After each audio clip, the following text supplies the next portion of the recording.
brought to you by V-Guard, co-powered by Sensodyne O Bhimal বলো কথা Keshari. Associate sponsor UltraTech cement.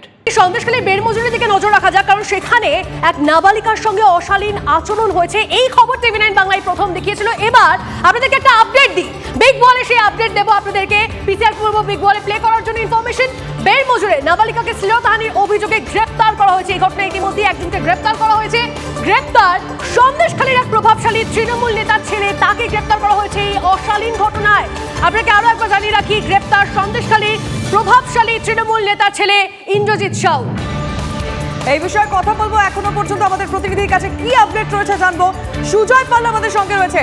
Sujoy, এই প্রভাবশালী তকমাটা এমন নয় যে আমরা প্রথমবার শুনছি, বারংবার আমাদের শুনতে হয়েছে কোনো অভিযোগ সামনে এসেছে, আর এই কোনো মাথার হাত রয়েছে বা প্রভাব রয়েছে এটা ভেবে কেউ পার পেয়েছে।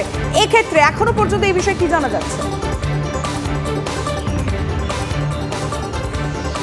একেবারে দেখো, ওই নাবালিকারা এবং তার পরিবার গতকাল সন্দেশখালীর ধামাখালীতে যে সিবিআই ক্যাম্প গঠন করা হয়েছে সেই ক্যাম্পে অভিযোগ জানিয়েছিল এবং অভিযোগ জানানোর পর তার বয়ান রেকর্ডও করা হয়।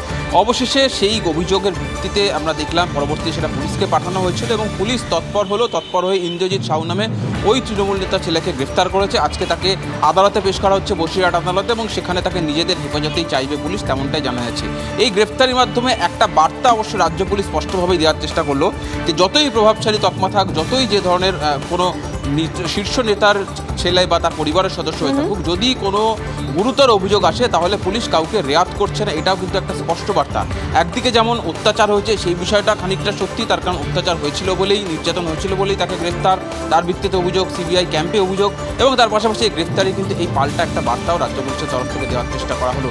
এখন দেখার তাকে জেরা করে আর কি তথ্য সামনে পায় এবং এই ধরনের অভিযোগ সিবিআই ক্যাম্পে আর কোথাও বা এবং সিবিআই ক্যাম্পে বোধহয় এখন সুজয় অভিযোগের পাহাড় হয়ে গেছে, মানে একটার পর একটা অভিযোগ আছে এবং বিভিন্ন ধরনের অভিযোগ। Thank you so much. But এই মুহূর্তে আর একটা অভিযোগের দিকে নজর রাখতে হচ্ছে, যা সিবিআই এর ক্যাম্পে এসে পৌঁছেছে। কি খবর? ঘাট পেয়েও জুলুমের শিকার বীণা রায় অধিকারী। অভিযোগ কি? তার শাহজাহান বাহিনীর বিরুদ্ধে তার সরাসরি অভিযোগ। ধামাখালীর অস্থায়ী সিবিআই ক্যাম্প, সেখানে 10 বছর আগের ঘটনার অভিযোগটা দায়ের করলেন তিনি। 2014 সালে জেলা পরিষদের টেন্ডারের ভিত্তিতে ফেরিঘাট চালানোর দায়িত্ব পান সন্দেশখালীর বাসিন্দা বীণা রায় অধিকারী। 10 লক্ষ টাকা ব্যয় করে নিলামের মাধ্যমে তিনি ঘাট পান। কিন্তু অভিযোগ কি? আজকে 10 বছর তিনি ঘাট চালাতেই পারেননি। 2014 সালে সরকারি নিয়মে তার প্রাপ্য জুটলেও ঘাট চালাতে বাধা দেওয়া হয় বলে অভিযোগ।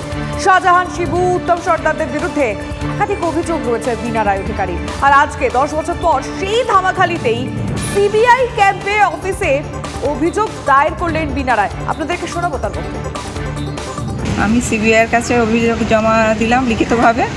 2014 সালে ফেরিঘাট নেওয়া হয়েছিল বীণা রায় অধিকারীর নামে। সেই ফেরিঘাটের পজিশন জেলা পরিষদ বীণা রায় অধিকারীকে দিতে পারেনি। বিডিও অফিস, থানা সব জায়গায় জানানোর পরেও তারা কোনো অ্যাকশান নেয়নি। এখনও যাবৎ কে ঘাট চালাচ্ছে তাও আমি জানি না। আমার এই 10 বছর ধরে মানি সেখানে পড়ে আছে 10 লাখ টাকা। সেই আমি অর্থটা যাতে ফেরত পাই তার জন্য আবেদন করতে এসেছি। যদি অর্থ না পাই, ঘাট পজিশন যেন পাই। দেখুন, সন্দেশখালী থেকে একাধিক অভিযোগ আসছে, সমস্ত অভিযোগ আপনাদের সামনে আমরা রাখছি। কিন্তু এই যে সন্দেশখালীর শেখ শাহজাহান, তার আরো বিপদ বাড়তে চলেছে, কারণ জোড়া চার্জশিটেই তার এই বিপদ বাড়তে চলেছে। সূত্রে খবর, এই মাসের শেষে চার্জশিট দাখিল করতে চাইছে ইডি এবং সিবিআই। সূত্রে খবর, দুই এজেন্সি চার্জশিটে মূল অভিযুক্ত হিসেবে নাম রাখবে শাহজাহানের, সহযোগী হিসেবে নাম থাকবে ভাই আলমগীর, দিদার বক্স মোল্লা, শিবু হাজরাদের। চার্জশিট জমা পড়া পর্যন্ত হাজিরা না দিলে পলাতক দেখানো হবে শাহজাহানের আরেক ভাই শেখ সিরাজউদ্দিন।